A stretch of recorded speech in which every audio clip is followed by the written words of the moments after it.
Nenhuma dessas decisões tem a ver com as provas coletadas sobre o caso do sítio de Atibaia. As provas existem, elas foram coletadas, elas foram, inclusive, analisadas, julgadas, não só na primeira instância. E, aliás, caso do sítio de Atibaia, Sérgio Moro saiu, depois houve uma outra juíza e tal, depois subiu, teve condenação. Nenhuma dessas provas foi alterada por meio de qualquer coisa que tenha entrado aí nesse âmbito das questões processuais. O Lula foi a esse sítio só com os seguranças, por aquilo que foi rastreado pela investigação, 111 vezes. 111 vezes. Quem é que vai 111 vezes a casa do amigo, né? Porque é tudo assim, o amigo, teve até o sambista lá, o Boca Nervosa, fez um samba, né? Não é nada meu, é tudo do amigo e tal. Na época eu fiz até uma edição de imagens para ironizar. E ainda tem pedalinho com o nome dos netos, tem barquinho, Lula e Marisa. O sítio era customizado para o Lula. E por quem? Pelas empreiteiras do Petrolão. Aquelas, Odebrecht e OAS, favorecidas no maior esquema de corrupção da história do Brasil, que foi na Petrobras. Esquema esse que desviou bilhões de reais, que parte dos quais foram recuperados pela Operação Lava Jato, desmantelada durante o governo Bolsonaro. Bilhões de reais foram recuperados. Teve até discussão no Supremo sobre o uso desse dinheiro para outras coisas e tal. Nessa hora, na hora de usar o dinheiro, todo mundo se interessa. Na hora de demonizar para proteger o padrinho político, aí é só paulada. Agora, a juíza Poliana Kelly, ela recusou todas as provas. E essas provas, em boa parte, foram fornecidas pelos próprios corruptores, né, como se diz no termo técnico, ou seja, os executivos dessas construtoras, OAS e Odebrecht, que financiaram a reforma da propriedade, do imóvel, do sítio, para dar mordomia para o Lula, com a propina desviada dos contratos da Petrobras, sobretudo.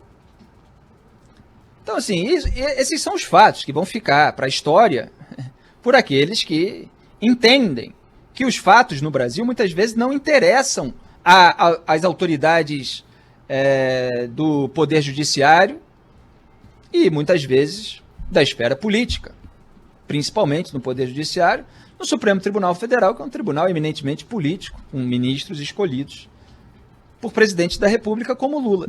4 ministros escolhidos por ele votaram pela declaração de suspeição do juiz que o condenou em primeira instância, um juiz concursado. É um caso talvez inédito no mundo, onde 4 juízes escolhidos pelo réu declaram suspeito o juiz concursado que o condenou apenas em primeira instância, no caso do triplex, né? Só que o Gilmar Mendes espalhou a suspeição para todos os casos, sempre dando a tratorada dele. Inclusive o Cássio Nunes Marques, ministro escolhido pelo Jair Bolsonaro. Quando teve a votação na segunda turma, todo mundo já sabia que a Carmen Lúcia ia mudar o voto e ia votar pela suspeição. Ele foi lá e fez um bonito defendendo o Sérgio Moro, naquele caso específico, contra a declaração de suspeição. Aí veio a votação no plenário, que foi para avaliar aquela decisão da segunda turma, que ocorreu depois de o Gilmar Mendes ter pautado a suspeição.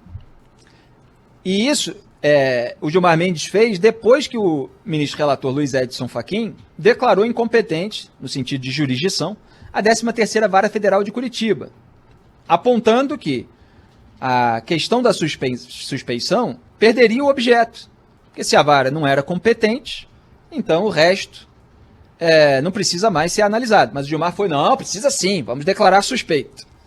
E o Cássio Nunes Marques, na hora da votação no plenário, foi e referendou isso.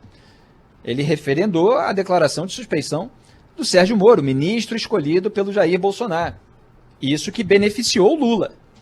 Só para deixar claro aí também para os bolsonaristas, porque muitas vezes a gente vê os bolsonaristas falarem que como se o Bolsonaro não tivesse nada a ver com o clima de impunidade no Brasil, com a aliviada de barra que se dá para a turma do Centrão, por exemplo, e é o próximo tema aqui do nosso programa, fiquem ligados, Ciro Nogueira, com voto de Cássio Nunes Marques.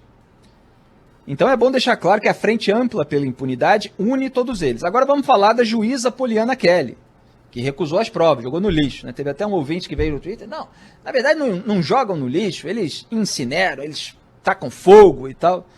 Eu prefiro até que jogue no lixo, porque no lixo é sinal de que as provas ainda existem, né? E elas podem ser vistas por aqueles que são interessados nos fatos. A Poliana Kelly é casada com o procurador Luiz Carlos Martins Alves Júnior, que é assessor do chefe de assuntos jurídicos do Planalto e ministro interino dos Direitos Humanos, o Gustavo Rocha. O Gustavo Rocha foi advogado do Eduardo Cunha e do Michel Temer, e foi gravado conversando com o Rocha Loures sobre o decreto dos portos, decreto que é alvo de uma investigação no Supremo Tribunal Federal. E o que fez o Supremo Tribunal Federal usando os mesmos métodos que foram utilizados para aliviar a barra do Lula? Livrou o Michel Temer, aquela turma lá do MDB, inclusive o Eduardo Cunha, que já se safou aí da cadeia e hoje virou comentarista de futebol no Twitter, né? Então todos estão sendo salvos. E a justiça em Brasília é assim, a juíza é esposa de fulano, que está envolvido em outra coisa. Isso é Brasília. Brasília é o túmulo do combate à corrupção. Falei isso muito tempo atrás e repito agora. E está aí a prova. Lula vai vir com a campanha de 2022, com esse discurso de que foi perseguido, tudo uma injustiça e tal, quando na verdade nada acabou sendo julgado.